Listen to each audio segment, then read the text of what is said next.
Hi, homebodies. I thought we'd take a walk today, and I'm going to show you Joe's plan for planting some trees in the front of our home. So we're going to walk down this apple path, and I'll show you what he started and what the plan is.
Okay, so let me explain what's happening here.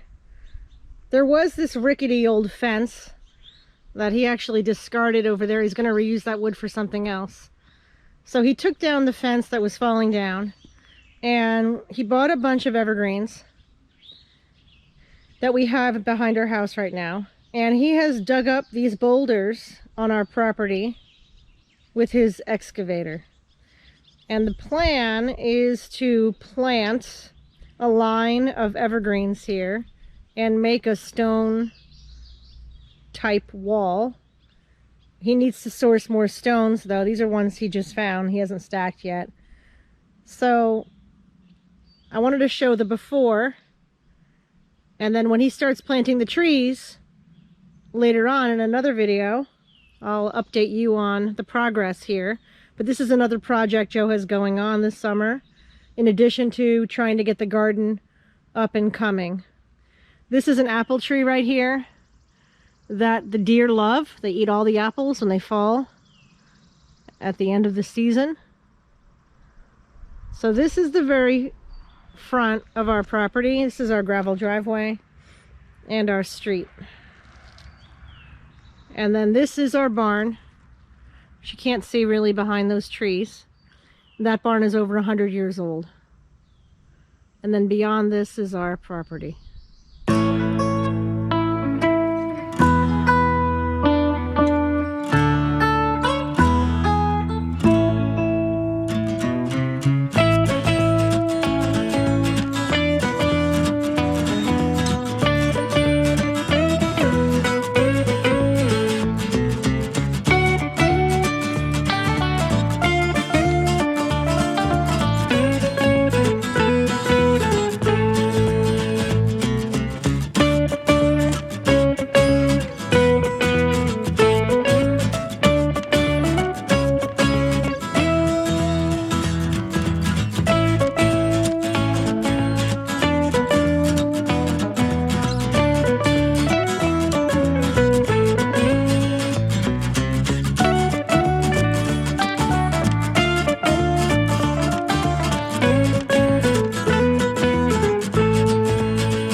All right, I have a mission now. The dogs are taking their afternoon nap. Perfect time for me to wipe the cobwebs off some of the windows. I can't usually do that when the dogs are awake because they attack the stick that I'm going to use. Especially Chipper. He is a fierce warrior, as I've mentioned before, and he has to attack everything that I'm using. Mops, vacuums. So I'm going to do that for a minute, and then I have to do some chores inside, do some tidying up and some cleaning. So we're going to do that while they take advantage of when the dogs are taking their nap and get some of that stuff done. So let's get it done.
Alright, well, I got some things accomplished. I did get some cobwebs off my back windows. That was good. I did that while the dogs were taking their nap. I did manage to dust my floors downstairs because Chipper also likes to attack the Swiffer duster when I'm trying to dust. So that's done. I'm going to vacuum after they get up from their nap. They're going to get up in a couple minutes from their nap. So then I'll vacuum. For some reason, Scout and Chipper don't attack my vacuum the way my Jack Russell used to. My Jack Russell bit a hole in the hose on one of my vacuums. And we had to order a new hose because she absolutely hated the vacuums and would attack the vacuum to the point that I would have to lock her up when I vacuumed because I didn't want to continually buy new vacuum cleaners because she literally would attack our vacuums. Chipper and Scout, though, while they don't like the vacuum, especially Chipper, he will not bite it and he will not attack it. So I can vacuum when they're out, and I don't want to vacuum when they're sleeping because it's going to wake them up. So they're going to get up in about 10 minutes, and then I'm going to vacuum the kitchen area. That's pretty much it because I already dusted the floors. So, as I mentioned in an earlier video, I do all my own housework. And, you know, it is a larger house than my old house. And so it's not something I can tackle in one day because it would take all day to do it. So the way that I keep my house neat and tidy is by doing a little bit every single day. So whether it's dusting, whether it's doing a quick vacuum, whether it's, wiping down the kitchen counters, cleaning the toilets, dusting my bedroom, doing laundry. So every single day I do a little bit of housework, and then, once in a while I'll do a deep cleaning. But for the most part, I try to keep things kept up a little bit every single day. And that's an easy way to kind of keep the house in order and clean. So that's how I do it anyway. I know some other people, they're more organized in doing housework. Like they'll still, they'll have specific days. They're like, on Mondays we do laundry, and on Tuesdays is the dusting, and vacuuming is Wednesday. There are people who are that organized. I'm not that way. I don't have days that I do specific chores. I just look around the house. I'm like, oh, the floor needs vacuuming. I'm going to vacuum before I go to bed. Or I'm going to dust, for a few minutes before I go to work. And that's pretty much how I keep the house clean. As I mentioned in an earlier video, in terms of the sheets on the bed, I do change the sheets on my bed once a week. So I keep note of when I put the new sheets on the bed, and then the next week I try to, on that day, change the sheets. So this week is Thursday. So at this point, I'm on changing the sheets on Thursday. It changes because sometimes I forget, and it'll be Saturday and I haven't changed the sheets. So I'm like, okay, I'm going to change sheets Saturday. The next Saturday I'll change the sheets. So as of now, it's Thursday. So tomorrow I will be stripping my bed and washing the sheets. I'm not cooking dinner tonight because we ordered pizza 2 days ago and there's a lot left over and I don't want it to go to waste. So we're gonna warm up that pizza for dinner, maybe have a side salad. So that's what I'm dealing with dinner. So I probably have more time to do more cleaning, like dusting, later on this evening. And after the puppies go to bed, they go to bed at 7 o'clock, I will have more free time to do things that are difficult to do when they're awake. So I'm not going to vacuum then, but I'll decide what else I have to do around the house. I do need to get cleaning, especially on the main floor, because we're having company on Friday. And I want at least the downstairs bathroom to be totally clean. I've just dusted the floors, so I don't need to do that again because, they're coming in 2 days. I will need to do a quick little Swiffer mop on the floors and a thorough dusting downstairs and then cleaning the bathroom. So I'm going to be doing that in the next couple days. I'm not really cooking a lot for them to come over. I'm going to make a sandwich platter and a salad probably, and maybe something for dessert. So if I do bake something for dessert, I'll show you what I decide to bake. My office mate, Anne, she's bringing her famous deviled eggs. She and her husband own a farm in a nearby county. And she has fresh eggs. She cans her own jams and jellies. And they grow all kinds of vegetables there. So she always brings her famous deviled eggs with her fresh eggs from her farm. So that'll be a nice treat. So I'm looking forward to seeing them on Friday. Because, in the summer, I don't see my colleagues as often as we like. Because we are friends. And in the school year, I see them every day. But in the summer, we have several months off. We don't see each other as often. And we do email here and there. But it's nice to invite them over. So it'll be nice to get together. So I'm looking forward to that. And I'll show you the prep for that in another video. So that's kind of what we're doing. And it's a beautiful day in the Catskills. Once again, the best time of year in the New York Catskills is mainly summer and fall. Fall is my absolute favorite. Fall is to die for in the Catskills. It's the best. Summer's nice. Spring comes a little late for us in the Catskills. So when everyone else is getting leaves on the trees and green grass, we still have snow. So we have typically we do have a late spring, and our spring is very short. So we don't have a long spring like some areas of the country. We have a pretty long winter and short spring. But we do have a long autumn. And I've noticed that in living here for this is my 16th year living here in the Catskills. And I have noticed that in the Catskills, our fall tends to last a long time. It stays warm for a long time in the fall. And we usually don't get our first snowfall until the holidays. And there are days in the fall where it is 50 degrees, 60 degrees. Hi!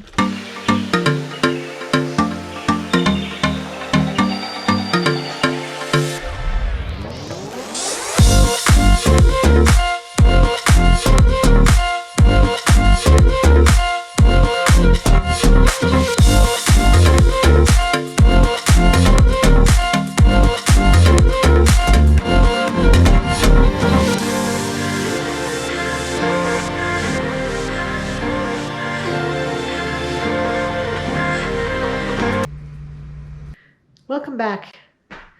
All right, I'm going to be putting pizza in the oven for dinner, but I'm going to make a tomato burrata salad. So I'm going to show you how I do that. All right, I have 2 tomatoes. This is an ugly ripe tomato. Just bought it. I have a bunch of other ones there in that bowl. I have my balsamic vinegar out. I'm going to need my olive oil. And this is what's called Burrata cheese. Burrata cheese. I got it at a store in North Jersey called Uncle Giuseppe's, which I go to every single time I visit my parents. Okay, got everything. Okay, so burrata cheese comes like this in a container, and it looks like a large fresh mozzarella, but it's much softer than fresh mozzarella cheese. So let me show you how I'm going to put together this salad.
Thanks for watching.